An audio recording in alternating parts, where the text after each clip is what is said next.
Recording.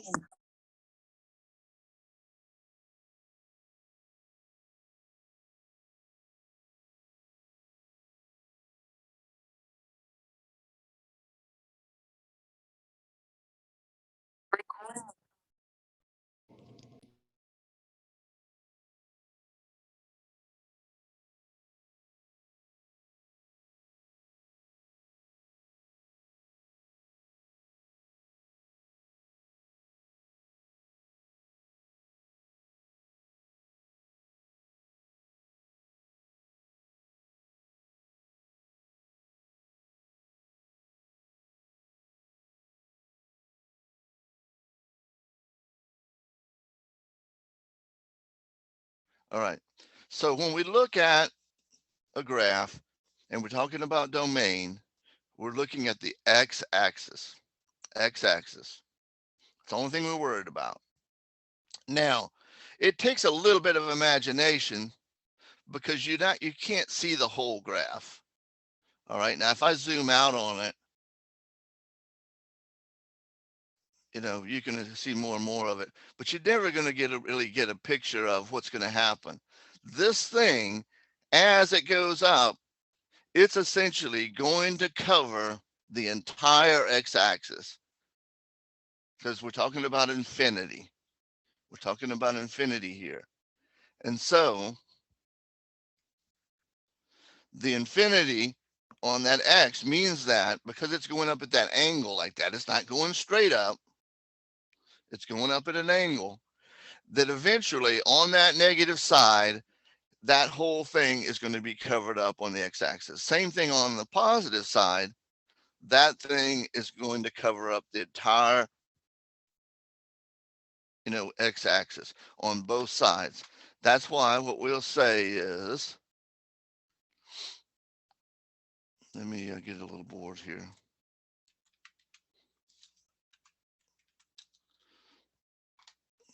That's why we say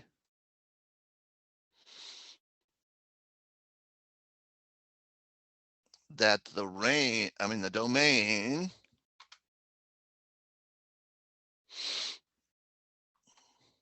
and then Jamboard thing that I use, it's sometimes real slow.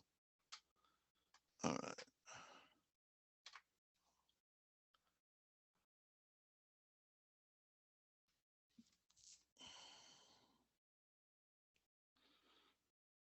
All right, so the domain for that one that we're looking at is negative infinity to infinity. All right, and that's for this one here. And that would really apply to any kind of a graph that's a parabola, and then we're going to see some that are cubics, and the same thing's going to happen. Those arms are going up, and they're going to cover everything up because they're going up at that angle. These aren't going just straight up, but eventually they will cover everything up. Does that make sense, Danielle?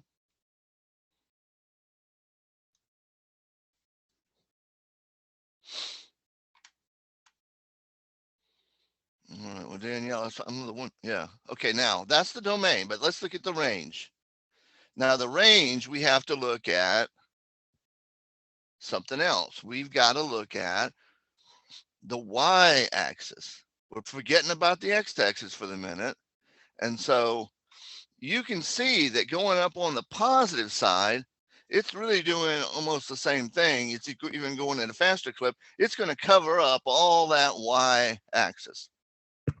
But on the other end of it, and this has to do also with symmetry, which we'll talk about soon. This thing is symmetric. Like if you were to draw a line here at 1, it's mirror image on either side. So that's why it's negative infinity and positive infinity. It's the same on each side.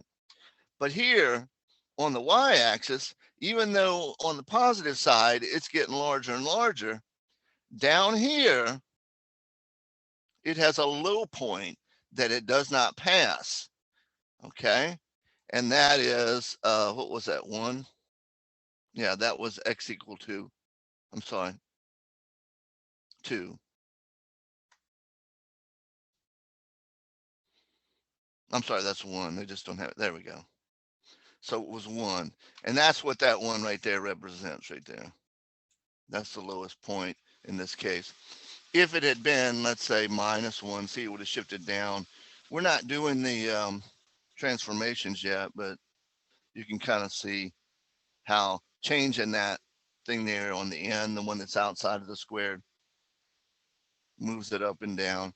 So in this case, by having x minus 2 squared minus 1, see, the range was -1 to infinity. But let's go back to the one we had so I can write it down.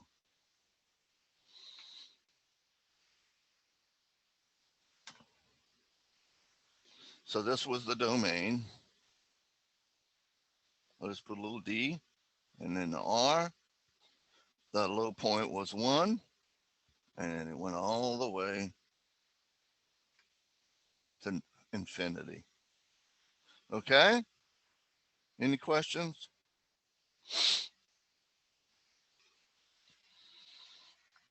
I have a question. Okay. So how do you know when to put the bracket on the end? Well, the bracket, this right here is a bracket. Okay. All right. This didn't do it too well. This one is actually a parentheses.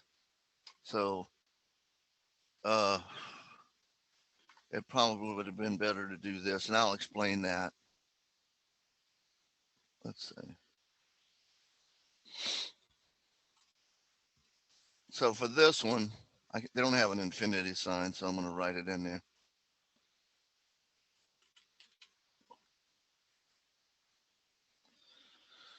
All right, so this right here is negative infinity to infinity. And the reason why the infinities both have a parenthesis is because we can never get to infinity. It's a theoretical thing that we never get to. It just keeps going on and on and on. With this one, all right,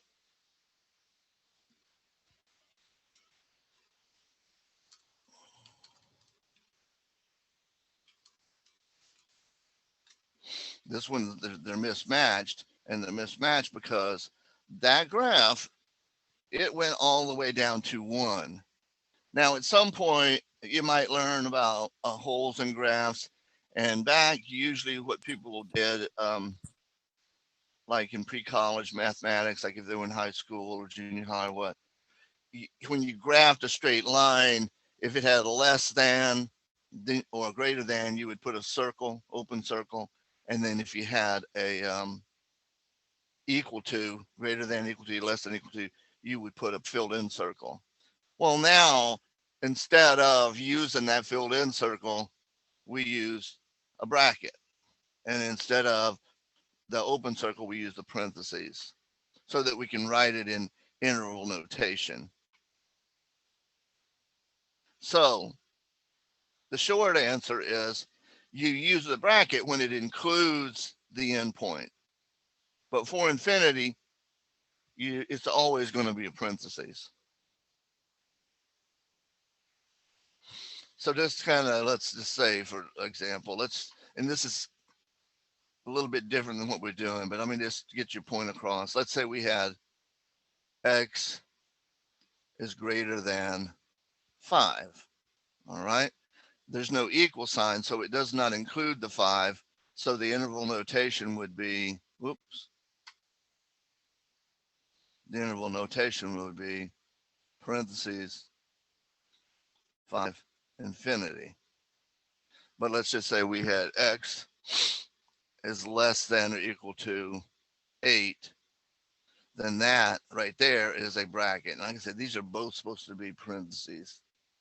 I'm just not very good at drawing them. So that's a parentheses for that. And then this is going to be the negative infinity. So that's supposed to be negative infinity. I guess it is. I wish there was a way that I could type in an infinity sign. But the bracket means that it includes that number. The parentheses means that it does not. Okay?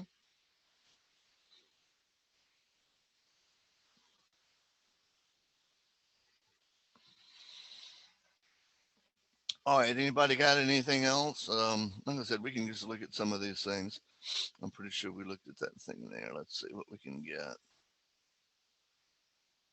So determining where something a function. I know we looked at, yeah, that was one. So the domain is all the x values. So in this case, it was all three the same thing. We must have not answered this one, but somehow it got submitted. And then the range is the sum of all of the y values. So that's why the three things.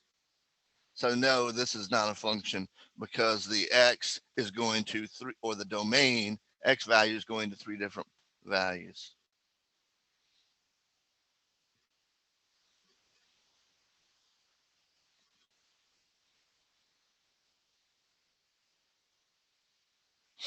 Now, remember a relation. Okay, I tell you what. Let me do something different on this thing. Now, let's say we've got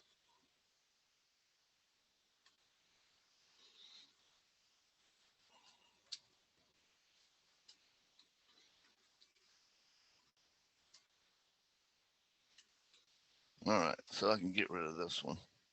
All right, so this is not a function, and that's what this problem is essentially addressing. This one is a function because, oh, I'll tell you, you can't see that, can you? Because it's at, let me see if I can.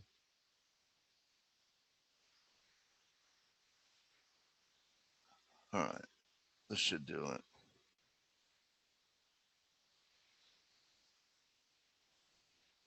All right, so like on this problem right here, it was talking about it's a relation, but they're asking if it's a function. And since it's able to be solved for y,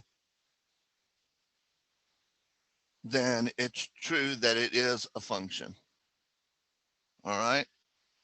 So this one right here, you'll notice that if you tried to solve this for y, you can't because you're going to have to take the square root of both sides to get rid of the squared around the y. And then that means you're going to have a plus or minus in front of the x. But anyway, you can see visually too with the vertical line test that this fails the function test, so that we know also visually it's not a function. But let's look at the domain and range. And what's interesting about this and what's going to happen is things are going to flip-flop. All right. Now, if we look at the range for this, well, let's see. If we look at the domain, since we looked at that first last time, what's the lowest value on the x-axis? Well, in this case, it's right at x equal to 0. So this would be 0 to infinity, because you see how eventually that's going to cover up the whole y-axis. I'm sorry, x-axis. Now, it switches now. So let's just say on this other one. So again, we got a bracket, and it went down to 0, and it's going to infinity. So the range is just now flip-flopped. It's really going to be the same thing as up there, because if you look at, like, cock your head if you want to, it's easy to see that it's doing what it was on the x-axis on the one that was a function, in that it's going to cover up the entire y-axis. So this is parentheses, negative infinity, infinity. Okay.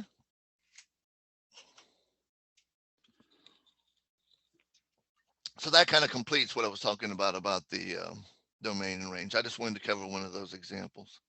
Let's see if there's anything else we can get into. See, like this one. All right. We'll just briefly go over this. All right. See, it's covering up. If you pull those arms down kind of thing, you can kind of think about it. It's going to cover up the entire x-axis. But on the y, it comes down to, it looks like that's 1. So see, they've already got the answers in here because I didn't answer this one last time, I didn't finish it. So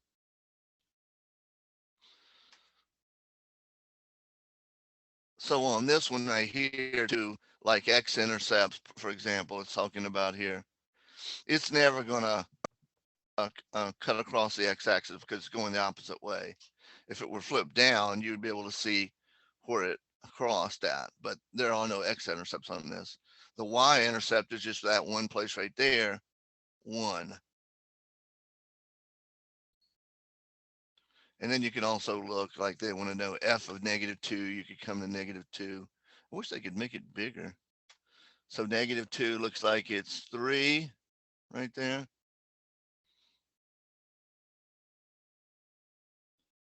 It's hard to tell. 1, 2, negative, and 1, 2, 3. Yeah, 3. -2, 3. And then the other one is 1, and then that's 2. See that? And if you got any questions, just tell me to stop. I'm just not going to go through every one of them. A function can have more than one y-intercept. Well, look, let's go back to this and make sure we understand that. They don't give us a picture, but let's just look at the basic function. See, there's only one place it's ever going to cross. So a function's only going to have one y-intercept. You'll notice that that one that we got rid of had 2 y-intercepts. So this is a true statement here. Well, I'm sorry. This is a false statement because it writes it in the positive. Because it can only have one y-intercept if it's a function. Squares and circles are not going to be functions because they fail the vertical line test. So this is not a function. Because you can even see using the y-axis as a vertical line, it cuts in 2 spots. Function, so circles and squares and any kind of a shape that's enclosed like that, it could even be a triangle, are going to fail the function test.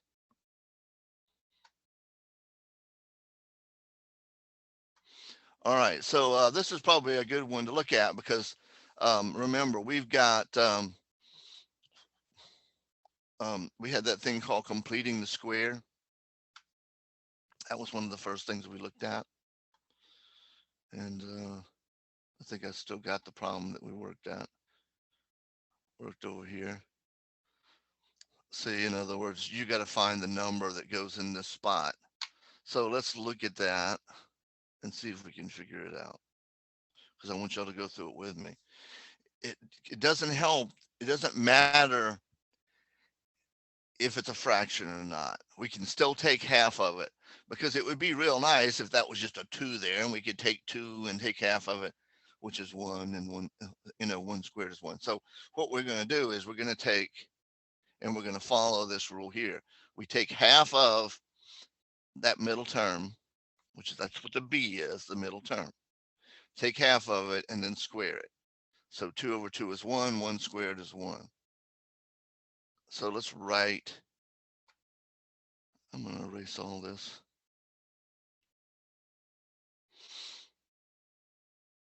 Because completing the square is very important in math. You'll use it, in the algebra class, college algebra, because you will use it for other things. So let's go over that. All right, so the number in the middle, in other words, the number in front of the x, what we call the b, is 3/4. Now, it gets kind of sloppy to kind of handle it like that because it ends up being a complex fraction, but that's really equal to 3/4 times 1/2. Most people forget, or maybe they didn't know because the teacher they had, there is no division in mathematics. It's multiplication by the reciprocal. So if we want to divide by 2, we're multiplying by 1/2. So in order to get half of that 3/4, we do this to see it a little bit better. And so it ends up being 3/8. And then when we square that, it ends up being 9/64. So this can always be done, even if it's a fraction. So see that? 9/64. So that right there makes it a perfect square. All right.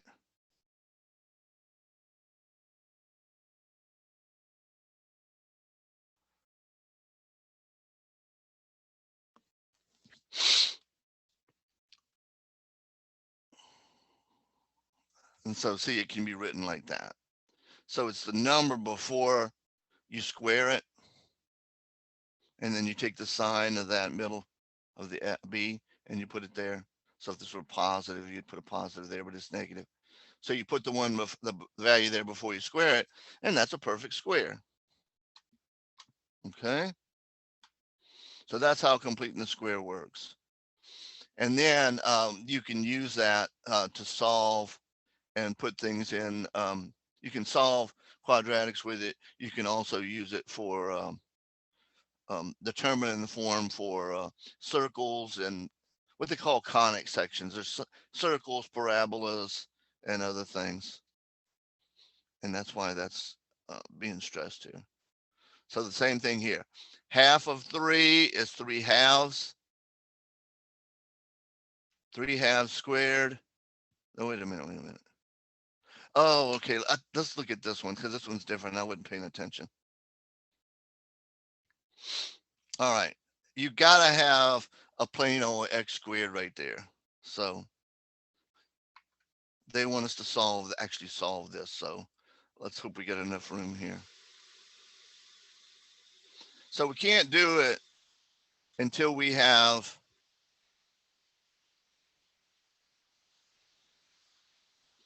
so this is a quadratic. It's put in that form right there.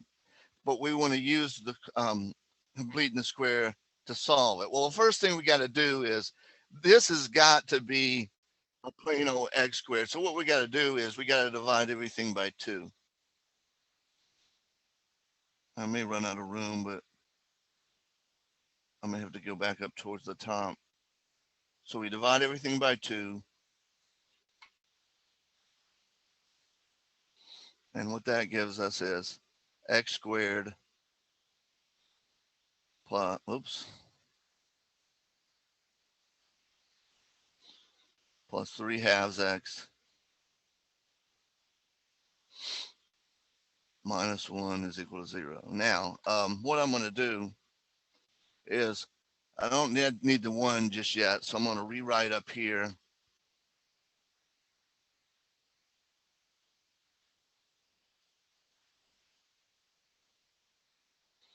And I'm going to add 1 to get it over there. And I'm going to leave a little space right there because I'm going to put that value there. All right, so we're still going to find this. So what would half of 3/2 be? Well, take the advice that I showed you on this one and just do this. If it's not a fraction, then you can just take half of it. But when it's a fraction, it's hard to see what half of 3/2 is. When you multiply it, lo and behold, it's going to be 3/4. All right, and we want to remember that because that's going to be the value that we're going to use when we write the completeness, write it as a perfect square. So what does that mean is now we got to square that.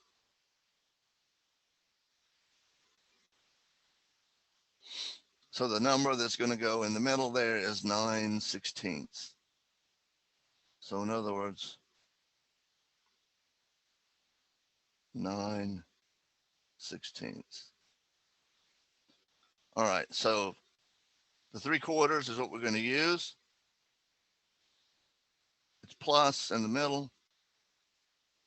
And the number before the squaring is the one we put here. And then we still got a 1 over there. Whoops, you know what? I apologize. I should have plus 9/16. We adding that, so we got to add it to both sides. I just saw that and I said, I don't have enough room, so I'm going to put it on my head. So then we got to write it as a fraction. So 16 times 1 is 16 plus 9 is equal to 25. So written as a fraction is 25 over 16. So that's 1 plus the same 9/16 over here. Remember, if we add it to one side, we got to add it to the other. All right. So now we play the last step, which is called that square root property. This you would actually had in Math 097. You didn't really get into completing the square, but that's the last stop. And then we got to put the plus or minus.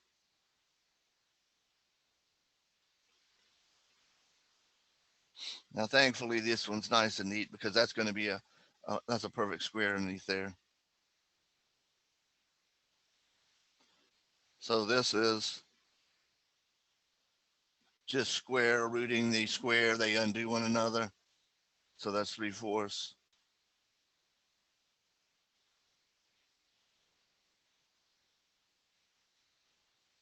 And then that's 5/4.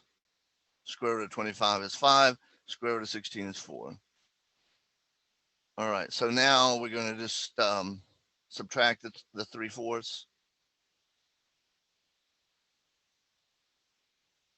And this one's not too bad because we don't have to find any kind of common denominator or anything. Not many people like regular fractions, even I don't, because you got to think, you got to get into detail. Like up here, you know, if you don't know that what I did there, I had to write the whole as 16. So 16 over 16 would be 1, and 16 plus 9 gives the 25. It's just a lot of little detail. Okay, yeah, I'm going to do it, Taylor. Thanks. I'll do that. You just reminded me about it. So once I finish this, I'm going to do the row. So now this is negative 3/4 minus 5/4. And then the other one is x is equal to negative 3/4 plus 5/4. So this just ends up being, so that's negative 3 and plus 5 is 2/4 or 1/2. This one is, they're both the same sign. So 5, 6, 7, 8.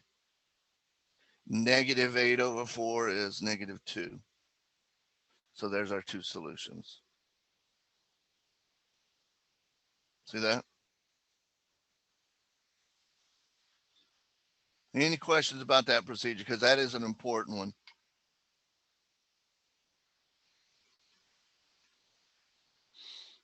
Because like I said, that's going to play a part later. And this is just evaluate and put in. I'm going to assume that y'all know how to do that. If you got questions, let me know. But I don't want to have, I'm not going to have time for all of them. See, they just want you to plug in that value in it and tell what it is. Oh, an incident. Well, I can't go back, can I? But incidentally, it had like f of negative x. So you just put a negative x in for the x and simplify.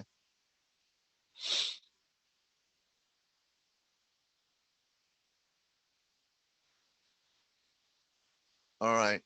Remember, parallel lines all have the same slope. So these have the same slope.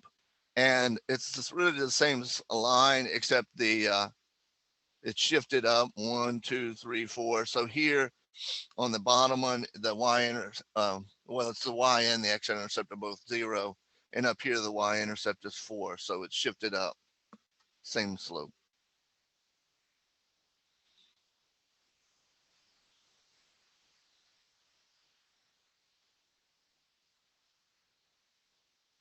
Oh, and the thing that we went back, it's very beginning of I think it was like the first day, maybe the second day, probably the second day. We had those square root equations, which you also had in Math 097 You have something like this.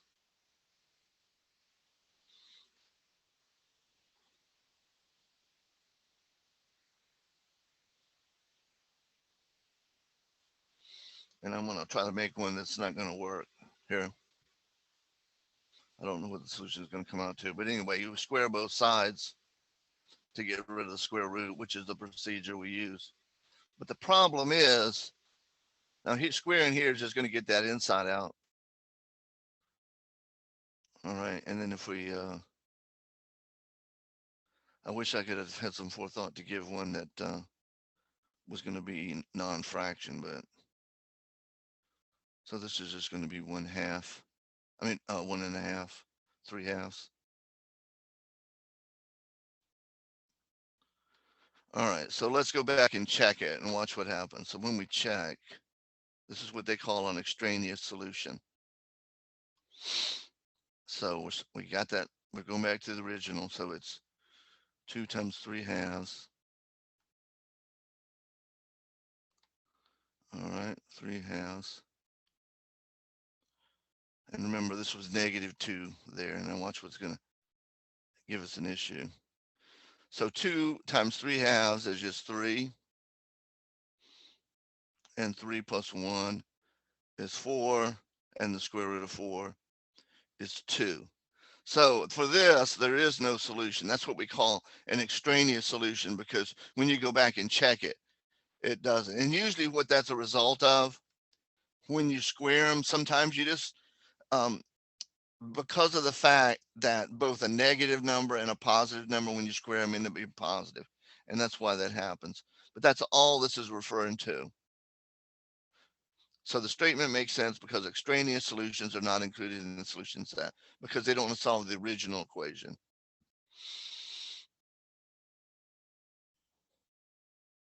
And this is just kind of like what we did on one of the other ones. You got to go to -8x and go up and see what it is.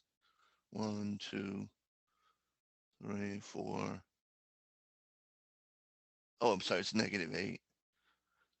See, it's 6. So you can also get a solution from that, from a graph like that.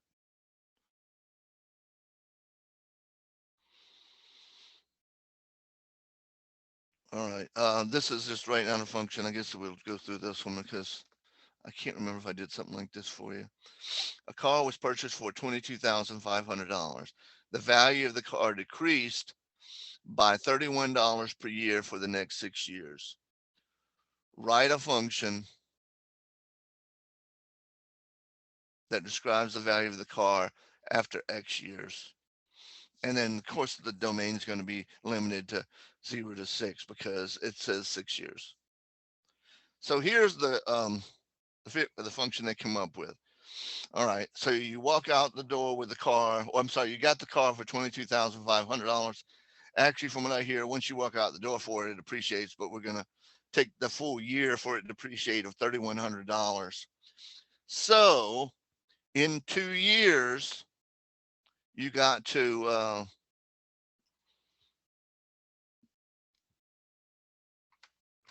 so let's see. So it's 22.5.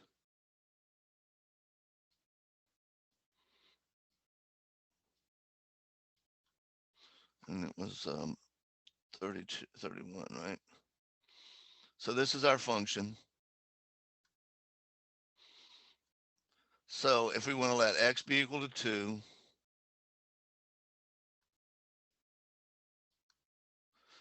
so x equal to 2, or the same thing as saying f of 2.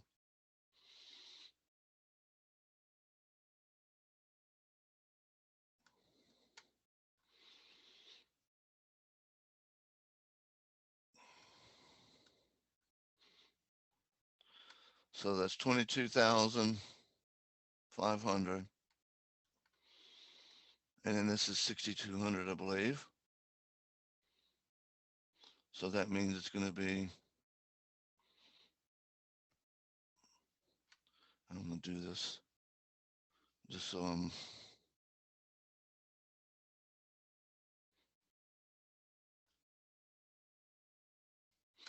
$16,300. So after 2 years, this car has depreciated to 16,300. See that?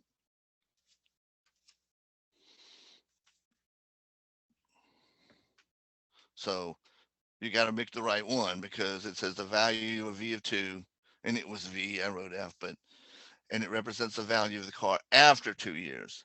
The other one would be wrong because it's not at the beginning of 2 years. It's once the second year is um, finished. All right, let's see. Let's go back to this thing here.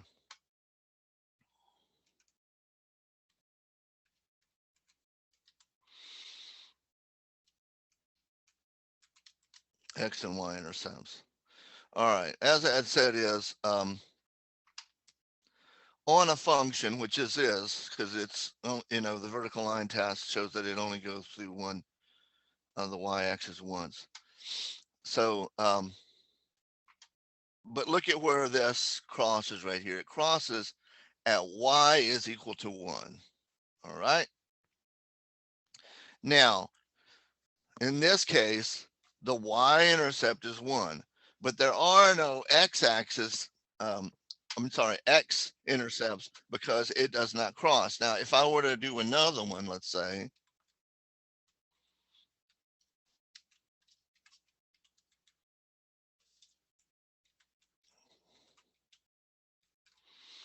all right, now this one's coming down below the x-axis. It goes down below it, so it's got a couple of intercepts. So let me do this, just so we don't have to deal with fractions.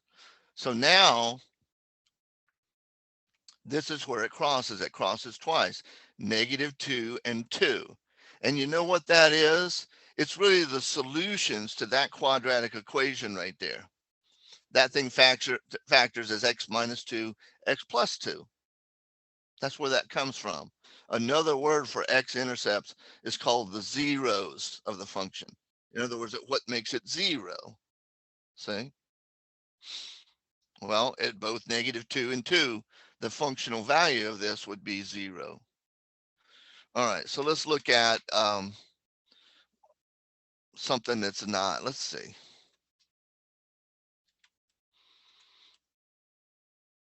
A function. This is a relation.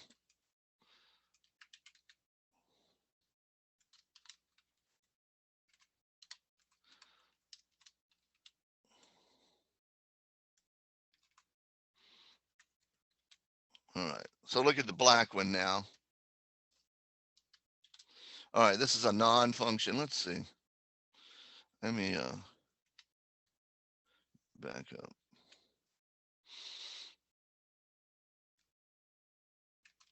All right. So this one crosses the y-axis in 2 places. All right. It crosses at y at 4. Now this is not a function because it intersects the y-axis in 2 places. You can see it right here and see it right here. So one of the y-intercepts is 4. See how the 4 is in the y position? Whereas here for the x-intercept, see, it was in the x position. Now, here's where it comes in, and this is just kind of one case here, because this one is going through y at 0, that's the other y-intercept. But here's the kicker here. This right here, 0, 0, happens to also be an x-intercept because it's going through at x equals 0. So it is entirely possible you can have relations of any kind and functions that have one of the intercepts is both. Your x and y intercept. In other words, if it goes through at 0, 0, then 0, 0 would be both x and y intercept. Is that a good explanation, Danielle? Yeah. All right, well, just look at it a second. Let me see if I can do the attendance here. So is that a that it hits the y-intercept, that the point that's on the -2 going up, that's a +2, So right? So it would be which color are you talking about? the black. I'm sorry. Okay, the black one. Okay, see, it cuts Comes y down. 4 and 0, but Okay. 0, 0 Zero also four. be the x-intercept. Right. So So it's like 3 points, right? that's 3 points. So if you were to answer the question, what's the y-intercept? You would say 0, 4 and 0, 0. And then for x-intercept, you would also put 0, 0 because it's that Okay. same. I'm looking at the other point, like this little tip, like where the two at. That's what I was Well, looking. that's not an intercept. It's It don't intercept the y, right? not there. That's what we call the vertex, but Vertex. that's not Okay. crossing x or y. So it intercepts at those. Okay.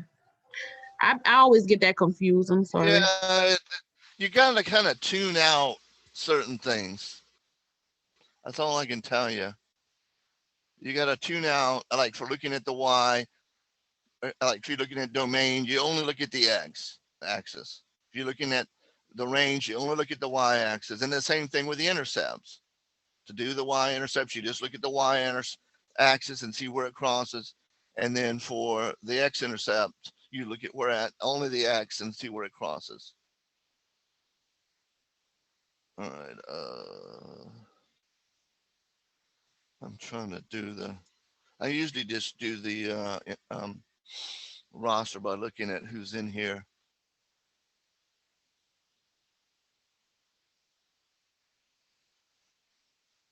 I'm trying to do that.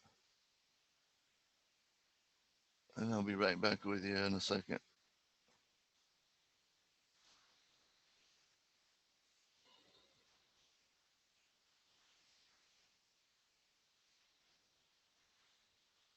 And Troy McGee.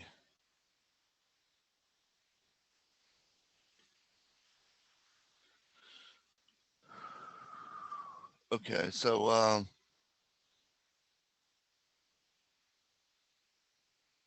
just going to see if these people are out there. I see Rodney. There we go. So Britland, are you out there? Chason, Jennifer Connor, Lauren Disick. I didn't see. Leisha Harris. I didn't see. Kalia Martin out there. Charlie Nero out there. Oh, I see Charlie. Now I don't know why I skipped, or if they. Alina. I heard got an email from her, but and then Kayla Williams.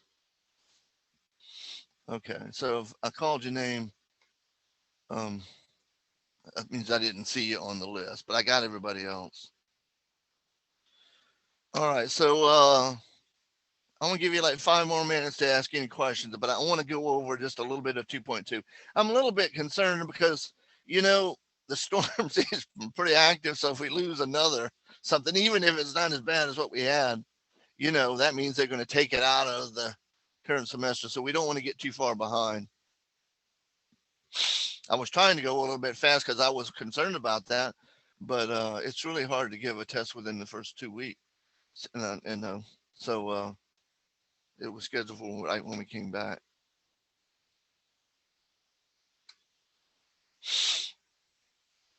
All right, anything else?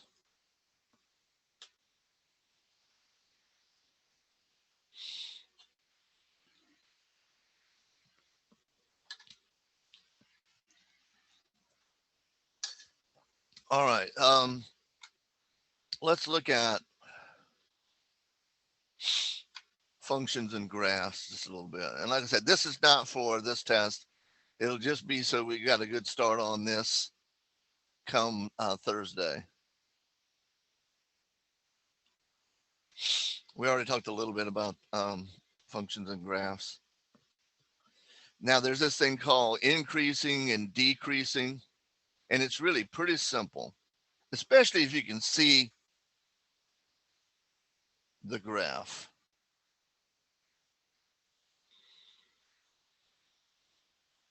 All right. If you can see the graph,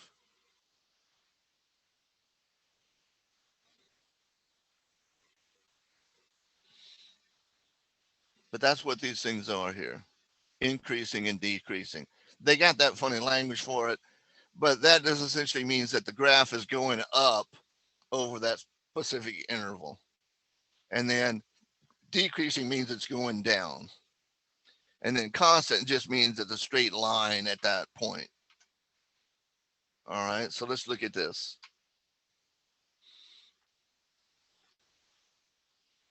All right, so you'll notice that with this, all right, so this down is just going down and down and down. It's definitely decreasing because it's pointing down. So from negative infinity all the way up to this little high point there, which is -1, it is increasing. Now, actually, at -1, it's constant, but we're not worried about that really so much right now. It's, in other words, at that point, it's completely flat. It's like a roller coaster. It gets to that hump, and it's one little vertex point there where it starts coming back down. All right, but we're not worried about that. I'm not going to call it constant, but that's kind of what it is. But it's a very, very, very small point, and it's just at -1. But for the purposes, of course, we don't need to worry about that. Now, after that, a little roller coaster bump, it starts coming down, and then it hits another one. It hits a dip, and the same thing happens at 1. That's where it turns around and stops going down at 1 and starts going up again. So from -1 to 1, it's going down. Like I say this, imagine yourself riding on a roller coaster.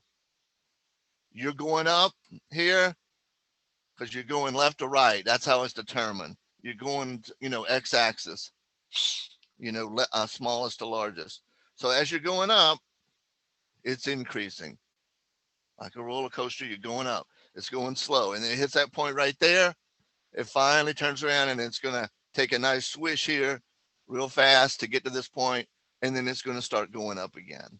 So increasing negative infinity to -1, then from -1 to 1 is decreasing, and then it starts increasing again from 1 to infinity. And notice that they do not use the bracket there on those because, like I said, that point is essentially neutral exactly at that point. You would kind of could be able to in theory balance something on that point there because it's a point. All right, there's this other thing called a maximum and minimum. A relative maximum minimum just means that we're going to be able to look at a point and see it as either an up or a down In other words, that's what these were here. See, these are maximum, what they call relative maximum. So that's a maximum, and this is a minimum. So that's all that means. Again, the terminology to explain it to be can be more confusing than anything. So let's just look. It's the same one. They just put in the points. So what we're going to call just those points where the turnaround was happening, that's a maximum, or what's called a relative maximum and a relative minimum. It's there. I don't know that we cover it. We might cover it later, but an absolute maximum would be, wherever this thing is headed right there. See, it's going up there. It's going to be infinity, and the absolute maximum would be negative infinity, but they're not asking that yet. So, all right. So this is kind of a little bit of let's see what else I can get into. This one here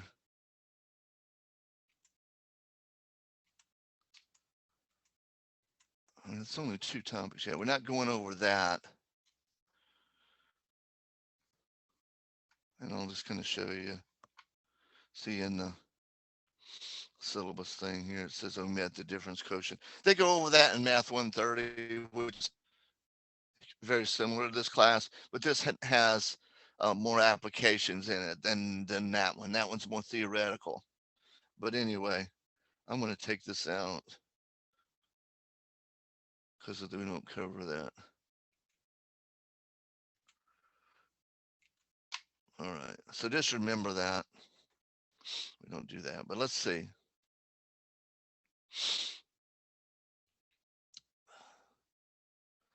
I guess we could talk about even and odd in a very simple way.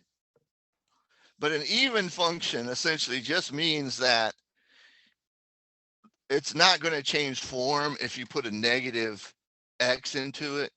In other words, if you put a negative x and substitute all the way across, the function is going to look exactly the same way as it did before if it's even. And then if it's odd, then putting the negative function, the negative x in there is going to end up with it being negative on the outside. In other words, what does that mean like that? Well, let's first of all look at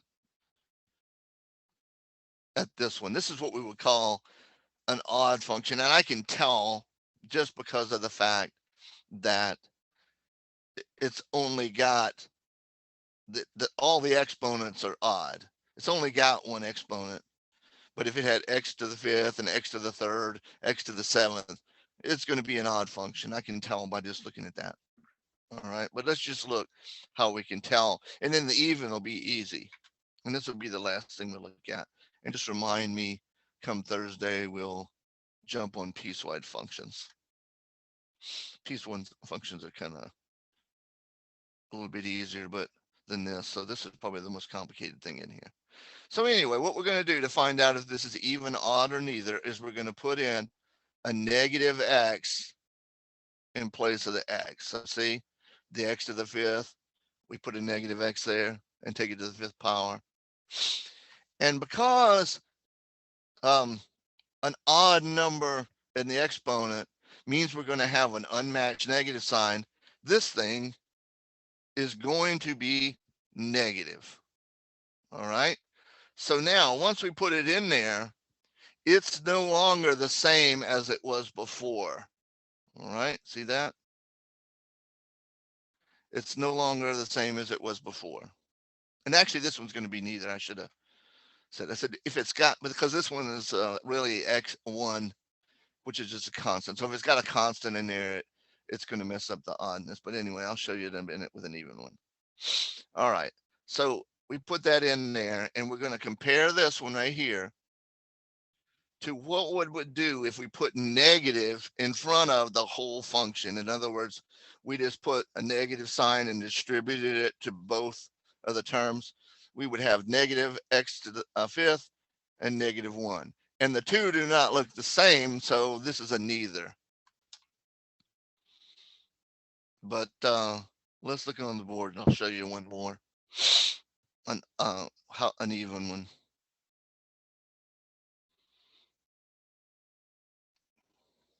And that'll be all we're going to do. All right, so let's just say we got f of x.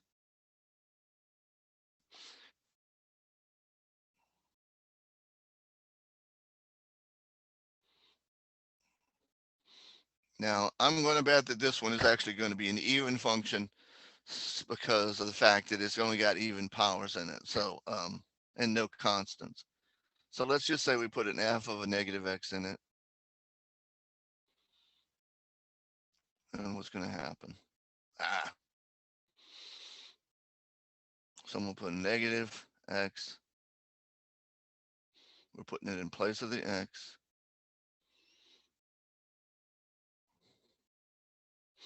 And now what happens? Well, it's got an even number on the power, so that means an even number of negative signs. So this thing right here, when we simplify, it will be x to the 4th. And then this one, the same thing's going to happen. Negative x times negative x is x squared. So this would still be 2x squared. So since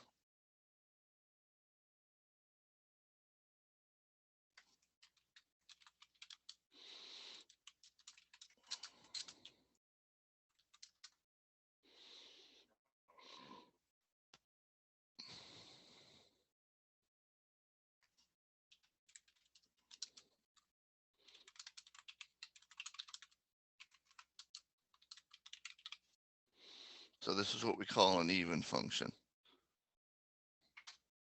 All right. An odd one, so this is even. So let's just say I got another. I'll do another one real quick, and then that'll pretty much finish this up. I hate to break in front of my topic. So let's say that f of x is equal to 3x to the fourth minus 2x. Wait a minute, back up. Oh, no, I'll just go ahead and fix it. That's what I get for Russian, but there we go. So this is 3x cubed minus x, minus 2x. And remember, x is really just x to the first. But let's go ahead and find f of negative x by putting it in there.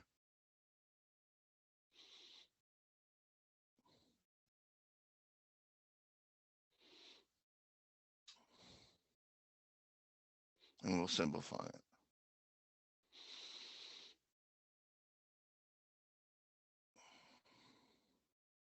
So then this is going to be 3. There's going to be an extra negative sign. I'm just going to run it down here. X to the third. And then this is going to be negative 2 times negative x. So that's plus 2x. All right. So this is the f of negative x. Now what we need to do to find out if it's odd is we got to find this. And all that means is we're just going to throw a negative sign in front of the original thing. In other words, we're going to do this.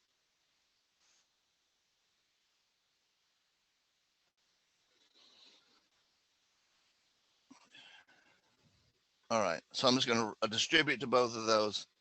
And I get negative 3x cubed.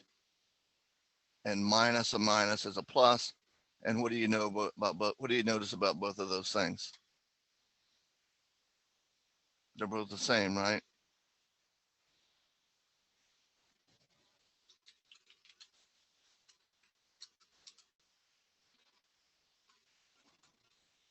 Is that a minus sign in front of x, or is that just part of the? Yeah, where at here? Oh, to your left, like down, right Here? here, like no, over by your x, the fx. Yeah, Right? that's Okay. what I'm writing right here. I'm typing it out.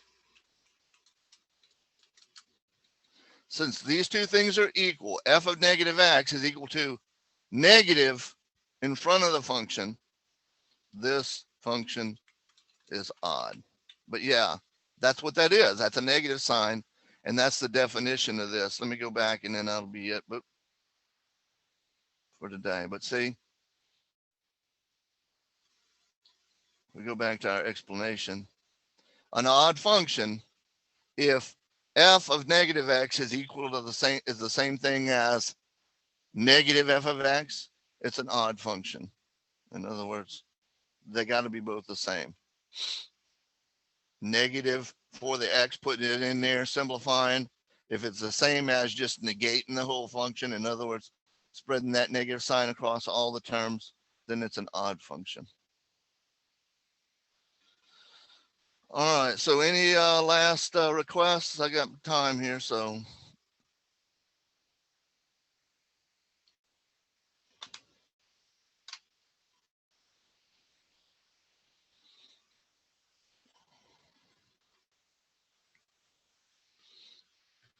If you need anything, let me know.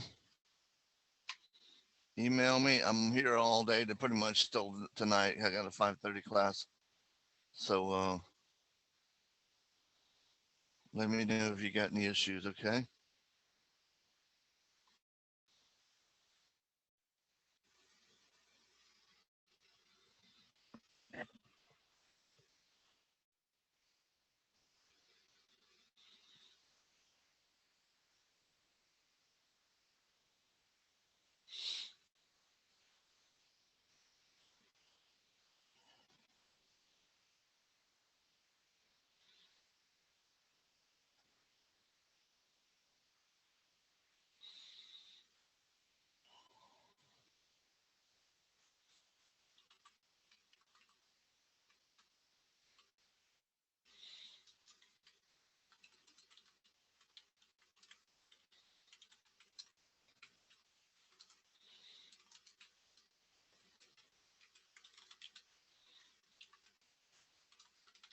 Yeah, I saw you, Onisha.